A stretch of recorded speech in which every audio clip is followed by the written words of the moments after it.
Hello indie game fans! It does take me some time to run through all of the games that I'm interested in every month, so my recaps tend to be a little late, but the best hidden gems of July begins with the 16-bit spectacular Primal Light.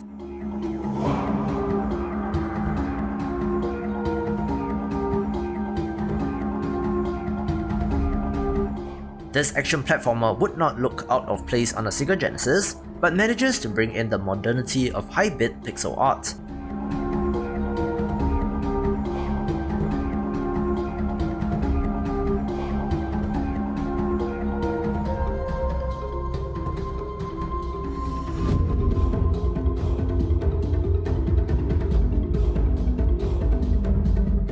It is quite a straightforward, level-based action platformer without that much of a plot, but gorgeous visuals and tight-feeling, intuitive controls made it quite a fun experience.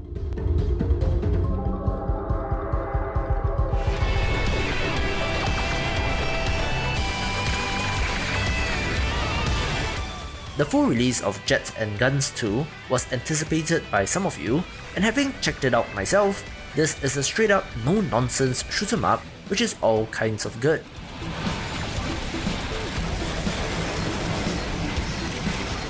You do have the ability to upgrade various parts of your ship like weapons, armor, cooling systems, and even cosmetic changes, but the core shooting action is where it's at.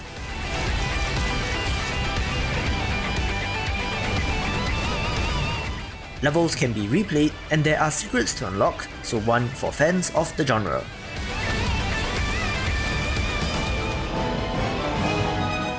Developer Ronimo Games is best known for the 2D MOBA Awesomenots, with the multiplayer title Blightbound being their current project. This is a side-scrolling action game that does remind me of Diablo, but with a different control scheme, so expect plenty of monsters, loot, and upgrades. Away from the safety of their mountain refuge to face the abominations below and retrieve relics, weapons, and fallen heroes to join their forces.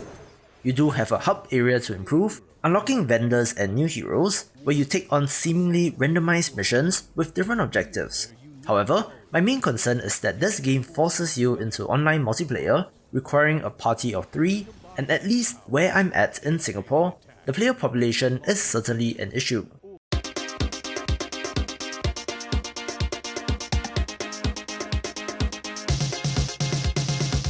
The arcadey Radical Rabbit Stew drew me in with the pixel art, but what I found was a light-hearted game which mixes elements from several genres, and while not that consistent, there is fun to be had.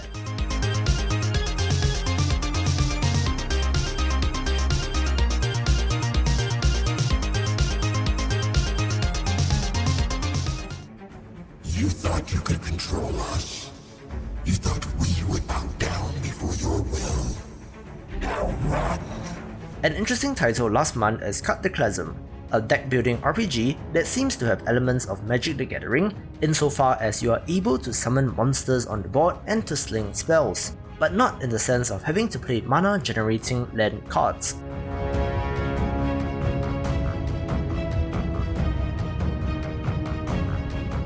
Fighting against the 4 horsemen of the apocalypse and their minions that you accidentally unleashed upon the world, it has nice graphics, good combat, and even a hub area, with more features to come in early access.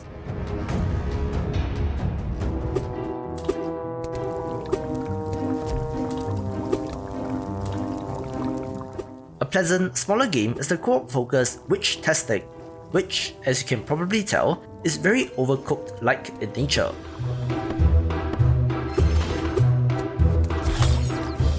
However, I do like the theme, where you play as witches brewing potions and have to gather ingredients while dodging spooky enemies.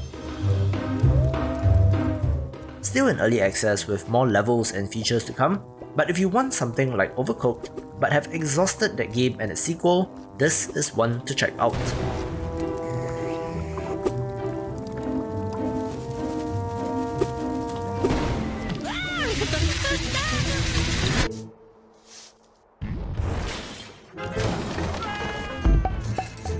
The Monty Python-esque humor of the Rock of Ages series makes a comeback with the third entry, Make and Break.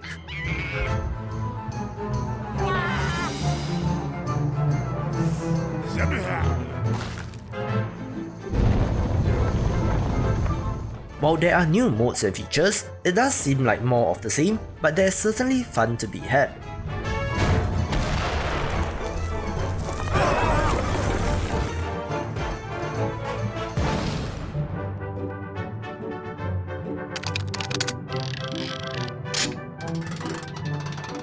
If you have not played any in the series, I would recommend jumping in right here, since the humor and action is on point as always.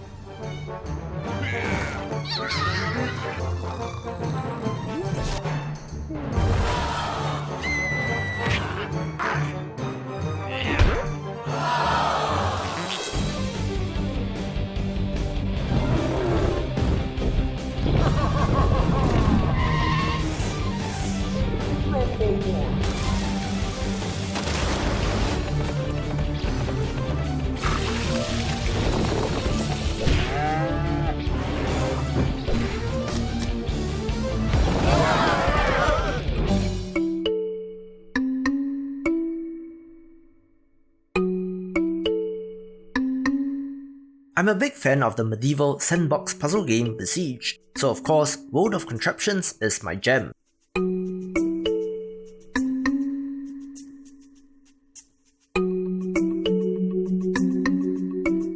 Similarly, this has you building mechanical constructs in order to solve preset puzzles, and really, the sky's the limit with this.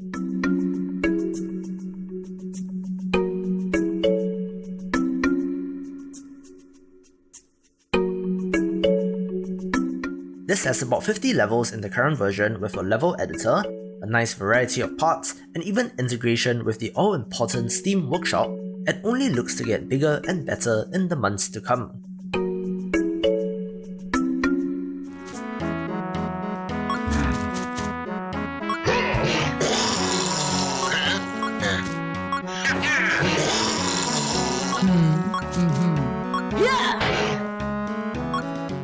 One of the true hidden gems of the month, GUILE and Glory FIRSTBORN is a turn-based tactics game which, dare I say it, does remind me of Into the Breach in some ways.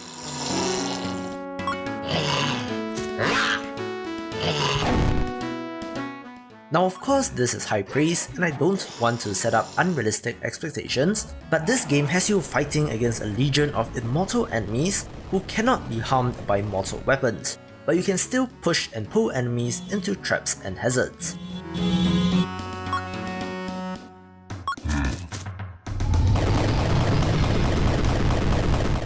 As such, the indirect combat is an interesting concept to wrap your head around, so a solid tactics title for sure.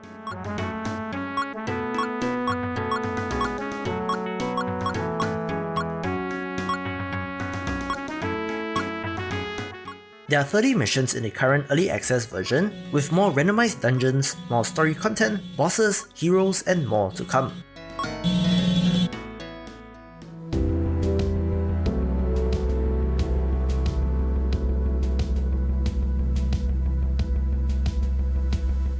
I was intrigued by 1000 Threads ever since I saw someone describe it as Death Stranding but good, and while that may have been hyperbole, it did at least make me give it a shot, and I have to say it's pretty interesting.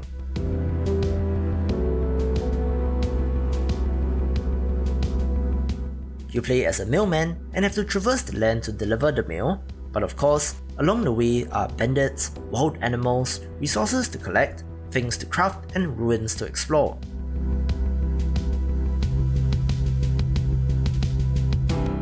Interesting, beautiful art style, and of course it comes with the open world shenanigans, especially if you offend someone and they seek revenge.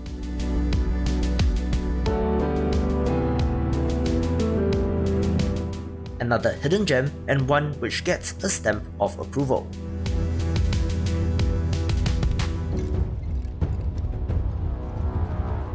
Vagrus: The Riven Realms is a narratively focused turn-based RPG about exploring a post-apocalyptic world while finding your own path of success as a caravan leader.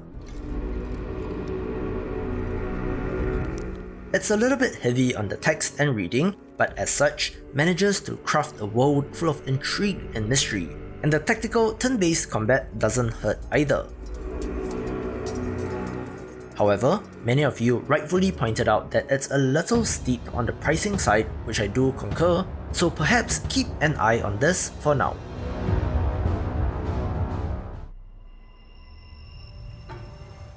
Alright, this one may be a little bit controversial since Hellpoint was buggy at launch, but this sci-fi Souls-like RPG does have its charm, and I do think that it's at least worth a shot. All your Souls-like tropes are present, such as stamina-based combat, loss of currency on death and such, but the setting is interesting, often reminding me of Dead Space. Not simply a derelict space station, there's a surprising amount of variety to the environments and even in the colours used, with fantastic enemy designs and fluid combat. Things do seem to be getting better in terms of the bugs, and the developers should be working on ironing out all the kinks, but an interesting, if uncut, gem of a game.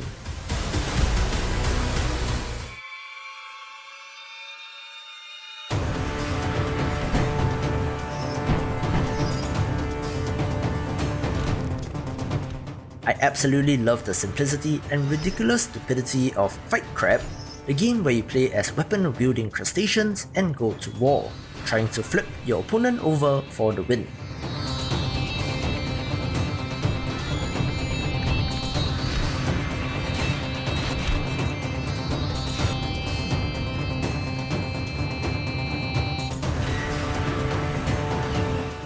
Weird oddities like this game are why I absolutely love indie games, since arenas range from everything from an underwater fighting ring in the middle of a desert with tanks around, on a table at a restaurant, in a city, on the beach and more, really messing with size and scale.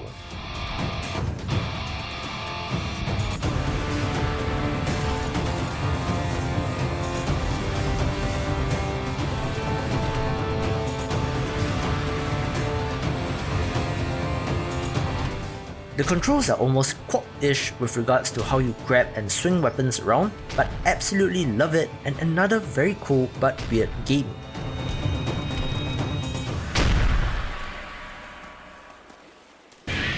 You win.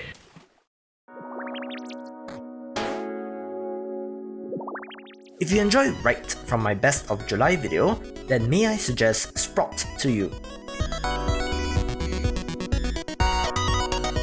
This is another precision platformer that looks like it may have been made in Pickle 8 or something along those lines, but it is a pure level-based platformer with, again, speed running encouraged but not necessary.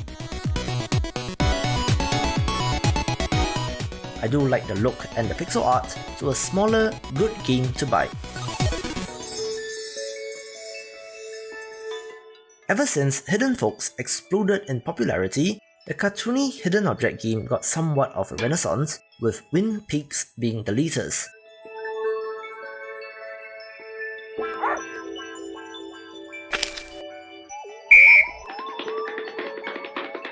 Absolutely adore the art style, very cartoony and effective, with wonderful environments and even puzzles to solve, taking the #1 spot. To see more of the big picture, check out these awesome videos and I will see you after the jump.